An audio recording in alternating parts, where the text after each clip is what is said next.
Hi guys, in this tutorial I'll teach you how you can create attendance board in monday.com to track your employees attendance or your students or whatever you want to manage. So to do so, there is a template in monday.com that is very useful. So all you have to do is on our main workspace, click on this blue button and then click choose from templates. Here you have to search for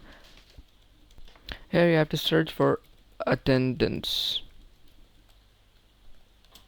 And guys, this template that you see that's called attendance sheet, you have to click on it and then you have to click use template and it will set up this template for you. Alright guys, so as you can see, once the template is set up, it has created this board for us and it has created these 2 months like January, February, and we can add other months by clicking add new group. So it has added item, week, employee manager, employee ID, Monday, Tuesday, Wednesday, so we can mark the attendance like he was on vacation, he was absent, or they were sick or whatever the case was. So you can do all of that stuff using this attendance sheet template which we just set up using monday.com. So guys, that's how you create attendance sheet using monday.com. I hope this was helpful. We'll see you in the next one. Thanks.